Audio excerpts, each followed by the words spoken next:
க்ஷேத்ராடனம் சேனலுக்கும் நவீன மனதிற்கான இந்து மதம் என்ற எங்கள் தொடரின் 7வது அத்தியாயத்திற்கும் வரவேற்கிறோம். முந்தைய அத்தியாயங்களில் நாம் விவாதித்தவை: கடவுள் இருக்கிறாரா?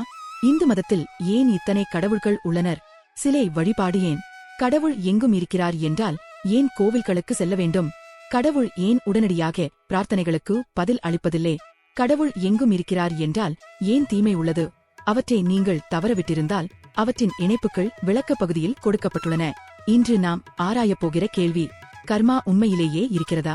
ஏன் ஒரு குழந்தை முழுமையான செல்வச் செழிப்புடனும் ஒளி வீசும் ஆரோக்கியத்துடனும் பிறக்கிறது, அதே நேரத்தில் இன்னொரு குழந்தை சில மைல்கள் தூரத்தில் கடுமையான வறுமையுடனும் தீவிரமான உடல் நோயுடனும் பிறக்கிறது? ஏன் உங்கள் மிக நேர்மையான கடின உழைப்பான முயற்சிகள் திடீரென தோல்வியில் முடிகின்றன, அதே நேரத்தில் சிலர் எந்த முயற்சியும் இல்லாமல் செல்வத்தையும் புகழையும் எளிதாக அடைவது போல் தோன்றுகிறது? மனித வாழ்க்கையின் அளவில்லா ஏற்றத்தாழ்வுகளையும் திடீர் குழப்பங்களையும் நாம் பார்க்கும்போது விரக்தியடைவது மிகவும் எளிது. நாம் வானத்தை நோக்கி பார்த்து ஆச்சரியப்படுகிறோம். இந்த பிரபஞ்சம் வெறும் குழப்பமான ஒரு விபத்தா? எந்த காரணமும் இல்லாமல் வெகுமதிகளையும் தண்டனைகளையும் வழங்கும் கோபமுள்ள ஒரு தெய்வம் இருக்கிறதா? அல்லது இதன் பின்னால் சமநிலையை பேணும் ஆழமான கணித ரீதியான ஒரு விதி இருக்கிறதா? ஆயிரக்கணக்கான ஆண்டுகளுக்கு முன்பு இந்தியாவின் மிகச்சிறந்த தத்துவ அறிஞர்கள் இதே மனித குழப்பத்தை ஆராய்ந்தனர். அவர்கள் குருட்டு நம்பிக்கைகளையோ ஆறுதல் தரும் புராணங்களையோ நம்பவில்லை. அதற்கு பதிலாக மனித உணர்வின் அடிப்படை அமைப்பிலேயே பதியப்பட்டிருந்த ஒரு குறையற்ற அசைக்க முடியாத ஆன்மீக விதியை அவர்கள் கண்டுபிடித்தனர். அதை அவர்கள் கர்ம விதி என்று அழைத்தனர். கர்மா என்ற சொல் சமஸ்கிருதத்தின் க்ரி என்ற வேர்ச்சொல்லில் இருந்து வந்தது. அதன் பொருள் செய்வது. ஆனால் இந்திய தத்துவத்தில் கர்மா என்பது வெறும் உடல் செயல்களை மட்டுமே குறிக்கவில்லை. அது காரணம் மற்றும் விளைவு பற்றிய ஒரு துல்லியமான கணித ரீதியான விதி. அது நியூட்டனின் 3வது இயக்க விதிக்கான ஆன்மீக சமமானது. ஒவ்வொரு செயலுக்கும் சமமான மற்றும் எதிரான ஒரு எதிர்வினை உண்டு. இன்று நாம் பிரபஞ்ச நீதியை பற்றிய ஒரு ஆழமான பயணத்தில் இறங்கப் போகிறோம். இந்தியாவின் மிகச்சிறந்த ஆன்மீக மற்றும் அறிவார்ந்த மகான்களின் பல அடுக்குகளை கொண்ட ஆழமான ஞானங்களை ஒன்றிணைக்கப் போகிறோம். அவர்கள் பிரபஞ்ச பழிவாங்குதல் பற்றிய கதைகளை நீக்கி கர்மாவை முழுமையான தனிப்பட்ட அதிகாரமளிப்பின் விதியாக மறுவடிவமைத்தனர். உங்கள் கடந்த காலம் உங்கள் நிகழ்காலத்தை எவ்வாறு உருவாக்கியது, மேலும் உங்கள் நிகழ்காலம் உங்கள் எதிர்காலத்தை எவ்வாறு வடிவமைக்க முடியும் என்பதை புரிந்து கொள்ள நீங்கள் தயாராக இருந்தால் தொடங்குவோம். முதலில் கிபி 8ஆம் நூற்றாண்டிற்கு சென்று ஸ்ரீ ஆதி சங்கராச்சாரியருடன் தொடங்குவோம். சங்கரர் ஒரு மகத்தான அறிவாற்றல் மிக்க மேதை. அவரது காலத்தின் பகுத்தறிவாளர்கள் அவரிடம் ஒரு கடுமையான கேள்வியை எழுப்பினர். அவர்கள் கூறினர்: உங்கள் கடவுள் இந்த உலகத்தை படைத்திருந்தால் சிலர் ஏன் துன்பப்படுகிறார்கள், மற்றவர்கள் ஏன் மகிழ்கிறார்கள்? அப்படியானால் உங்கள் கடவுள் பாகுபாடுள்ளவர், கொடூரமானவர் மற்றும் அநியாயமானவர் அல்லவா? சங்கராச்சாரியார் இந்த வாதத்தை முற்றிலும் நிராகரித்தார். கடவுள் தன்னிச்சையாக மகிழ்ச்சியையோ துயரத்தையோ வழங்குவதில்லை என்று அவர் கூறினார். இதனை விளக்குவதற்காக அவர் ஒரு புகழ்பெற்ற தர்க்க ரீதியான உவமையை வழங்கினார். ஸ்ரீ சங்கரர் விளக்கினார்: கடவுள் ஒரு பிரம்மாண்டமான மழை மேகத்தை போன்றவர். அந்த மேகம் தனது நீரை பூமி முழுவதும் சமமாக பொழிகிறது. அது ஒரு நிலப்பகுதியை ஆதரித்து மற்றொன்றை புறக்கணிப்பதில்லை. ஆனால் ஒரு விவசாயி தனது நிலத்தில் இனிய மாம்பழ விதையை விதைத்திருந்தால் அதே மழை ஒரு கம்பீரமான மாமரத்தை வளர்க்கிறது. மற்றொரு நிலப்பகுதியில் முள் நிறைந்த களையின் விதை மட்டுமே இருந்தால் அதே மழை அந்த களையை வளர்க்கிறது. மழை முற்றிலும் பாரபட்சமற்றது. அறுவடையில் காணப்படும் வேறுபாடுகள் தனிநபர் விதைத்த விதைகளின் தன்மையை மட்டுமே சார்ந்தவை. அதேபோல் தெய்வீக சக்தி அனைவருக்கும் உயிர் சக்தியை வழங்குகிறது. ஆனால் உங்கள் வாழ்க்கையின் மகிழ்ச்சி, துயரம் மற்றும் அனுபவங்கள் அனைத்தும் உங்கள் சொந்த கடந்தகால செயல்களின் விதைகளால், உங்கள் கர்ம பீஜங்களால் முழுமையாக நிர்ணயிக்கப்படுகின்றன. பல நூற்றாண்டுகளுக்கு பிறகு சங்கரரின் இந்த அற்புதமான தர்க்க ரீதியான பார்வையை ஸ்ரீ ராமகிருஷ்ண பரமஹம்சர் மிகவும் நடைமுறைக்கு ஏற்ற ஒரு நிதி உவமையின் மூலம் விளக்கினார்.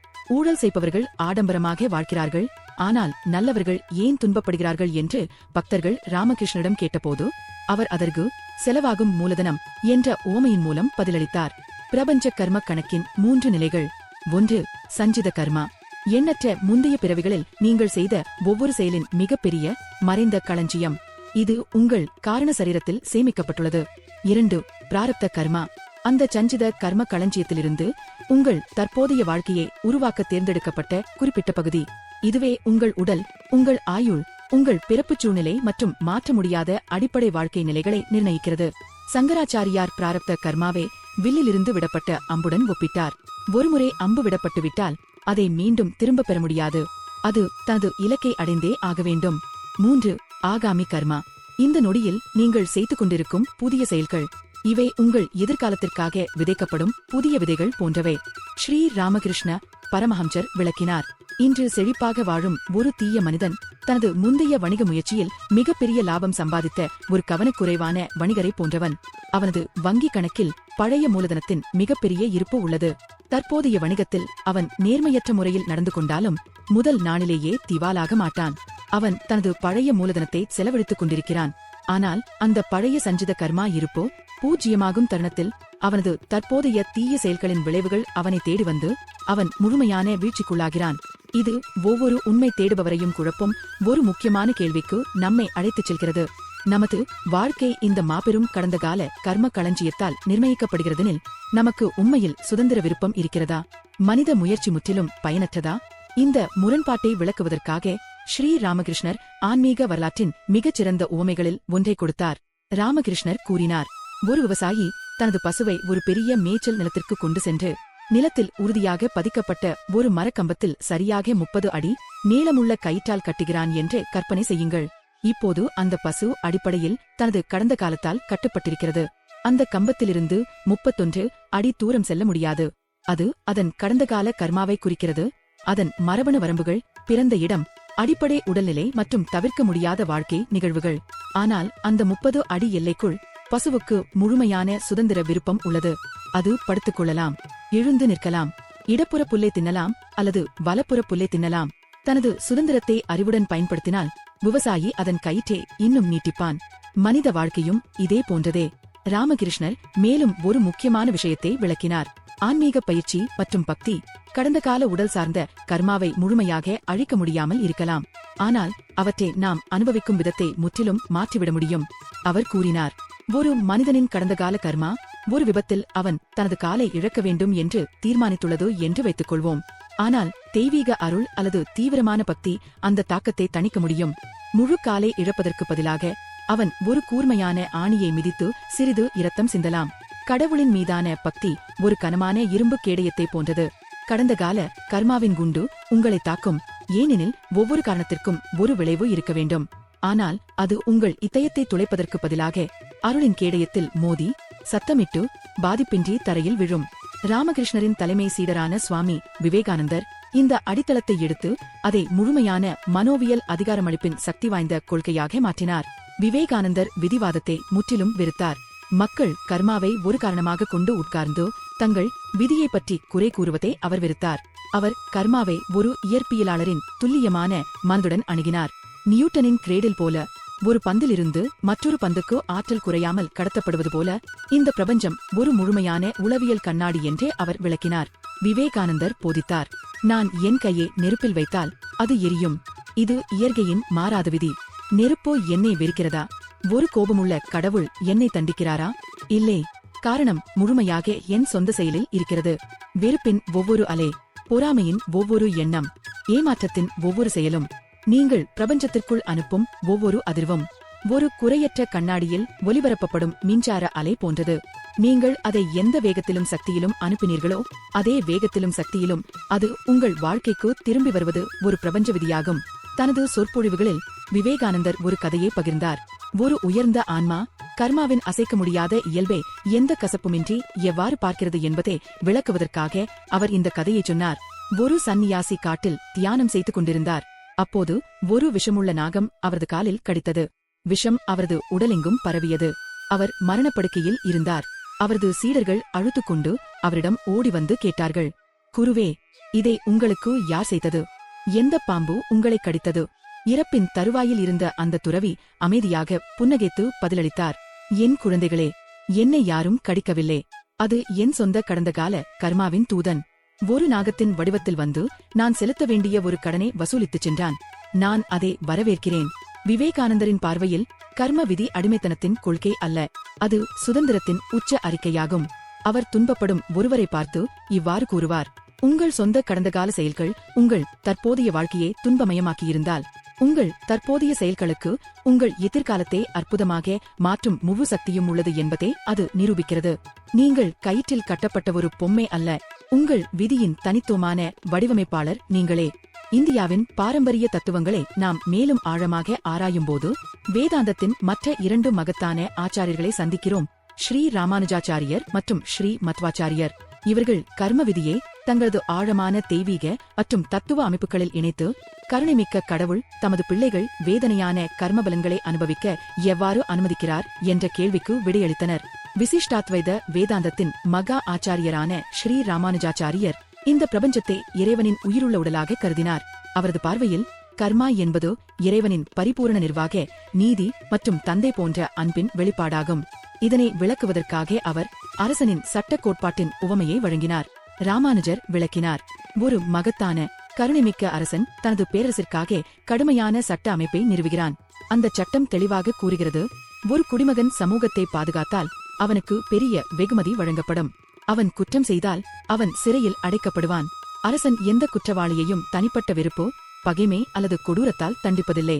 தனது இராச்சியத்தின் அசைக்க முடியாத ஒழுங்கையும் தர்மத்தையும் காப்பாற்றுவதற்காகவே அவன் தண்டிக்கிறான்.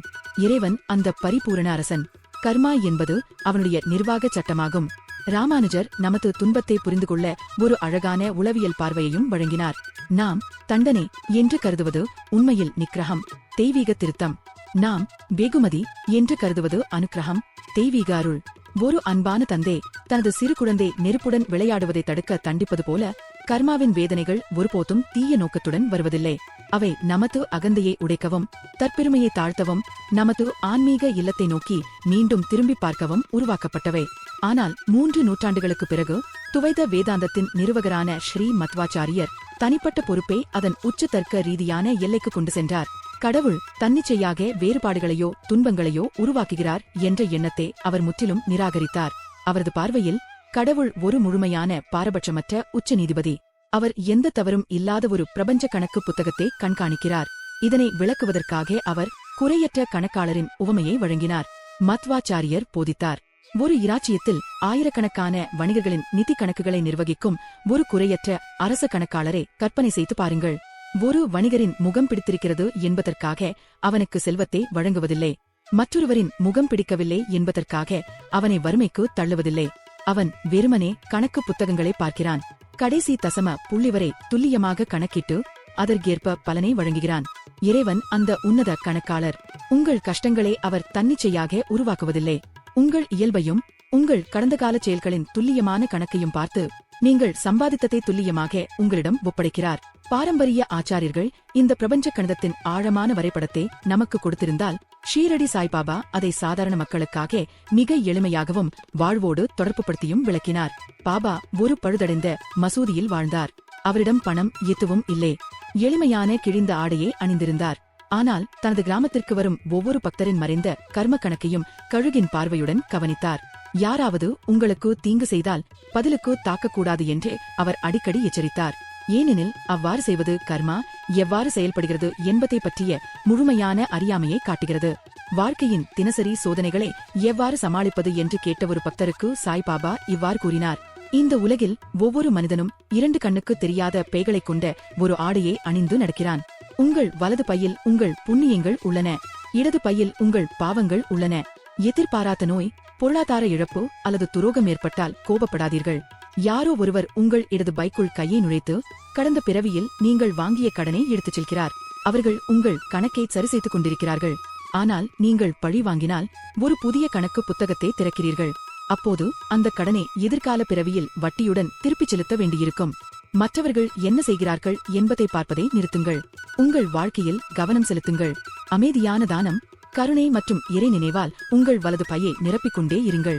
ஏனெனில் இந்த உடலை விட்டு உயிர் பிரியும் போது மரணத்தின் எல்லையை தாண்டி நீங்கள் எடுத்துச் செல்ல அனுமதிக்கப்படும் ஒரே சுமை அந்த 2 பைகளில் உள்ளதுதான். இந்தியாவின் மகத்தான ஆச்சாரியர்களின் கூட்டு ஞானத்தை ஒன்றாக பார்க்கும்போது கர்ம விதியின் உண்மையான மகத்துவம் வெளிப்படுகிறது. கர்மா என்பது விதிவாதத்தின் அமைப்பு அல்ல. அது பிரபஞ்ச பழிவாங்கலும் அல்ல. அது முழுமையான குறையற்ற பிரபஞ்ச சமநிலையின் அமைப்பாகும். அதன் பொருள், உங்கள் வாழ்க்கையில் எதுவும் வீணாகாது. எந்த நல்ல செயலும் கவனிக்கப்படாமல் போகாது. எந்த தவறும் திருத்தப்படாமல் விடப்படாது. அடுத்த முறை திடீரென ஒரு சோதனையை எதிர்கொண்டாலும் அல்லது உலகின் ஏற்ற தாழ்வுகளை பார்த்தாலும் விரக்தியிலோ கோபத்திலோ மூழ்காதீர்கள். ஆச்சாரியர்களின் ஞானத்தை நினைவில் கொள்ளுங்கள். சங்கரரின் மழை மேகத்தை நினைவில் கொள்ளுங்கள். பிரபஞ்சம் முற்றிலும் பாரபட்சமற்றது என்பதை உணருங்கள். இன்று உங்கள் வாழ்க்கையின் அறுவடை உங்களுக்கு பிடிக்கவில்லை என்றால் உங்கள் கையில் உள்ள விதைகளை, அதாவது உங்கள் எண்ணங்களையும் செயல்களையும் பாருங்கள். விதையை மாற்றுங்கள், மரம் மாறும். ராமகிருஷ்ணரின் சுதந்திர விருப்பத்தை பயன்படுத்துங்கள். உங்கள் கடந்த கால பிராரப்த கர்மாவின் 30 அடி கயிற்றால் நீங்கள் கட்டப்பட்டிருக்கலாம். ஆனால் அந்த எல்லைக்குள் எழுந்து நிற்பதும் தூய்மையாக இருப்பதும் உங்கள் சுதந்திரத்தை அறிவுடன் பயன்படுத்துவதும் உங்கள் தேர்வாகும். அவ்வாறு செய்தால் உங்கள் கயிறு இன்னும் நீளமாகலாம். ராமகிருஷ்ணரின் கேடயத்தை அணியுங்கள். பக்தியும் தெய்வீக அருளும் ஒரு இரும்பு கேடயத்தைப் போல செயல்படுகின்றன என்பதை நினைவில் கொள்ளுங்கள். கடந்த கால கர்மாவின் குண்டு வர வேண்டும். ஆனால் அது உங்கள் இதயத்தை துளைப்பதற்கு பதிலாக அருளின் கேடயத்தில் மோதி பாதிப்பின்றி தரையில் விழலாம். உங்கள் வலது பையை நிரப்புங்கள். சாய்பாபாவின் கட்டளையை பின்பற்றுங்கள். பழைய கணக்குகள் எந்த கசப்புமின்றி முடிவடையட்டும். உங்கள் வலது பையை நிபந்தனையற்ற நன்மையால் நிரப்பிக்கொண்டே இருங்கள். சுவாமி விவேகானந்தர் ஒவ்வொரு ஆன்மீக தேடுபவரின் இதயத்திலும் எழுதப்பட வேண்டிய ஒரு இறுதி செய்தியை நமக்கு வழங்கியுள்ளார். உலக வரலாறு என்பது தங்கள் மீது நம்பிக்கை வைத்திருந்த சில மனிதர்களின் வரலாறாகும். அந்த நம்பிக்கையே உள்ளிருக்கும் தெய்வீகத்தை வெளிக்கொணர்கிறது. நீங்கள் எல்லையற்ற சமுத்திரம். உங்கள் கடந்த கால அலைகளை குறை கூறுவதை நிறுத்துங்கள். எழுந்து நில்லுங்கள். முழு பொறுப்பையும் உங்கள் தோள்களில் ஏற்றுக்கொள்ளுங்கள். உங்களுக்கு வேண்டிய சக்தி அனைத்தும் ஏற்கனவே உங்கள் ஆன்மாவுக்குள் இருப்பதை உணருங்கள். இன்று இந்த ஆழமான தத்துவ பயணத்தில் எங்களுடன் இணைந்ததற்கு மிக்க நன்றி. இந்த காலமற்ற ஞானங்கள் உங்கள் வாழ்க்கையில் தெளிவையும் நீதியின் உணர்வையும் அல்லது ஆழமான தன்னம்பிக்கையையும் கொண்டு வந்திருந்தால் இந்த வீடியோவை லைக் செய்யுங்கள். தற்போது தன் வாழ்க்கை பாதையை புரிந்து கொள்ள போராடிக் கொண்டிருக்கும் ஒருவருடன் இதை பகிருங்கள்.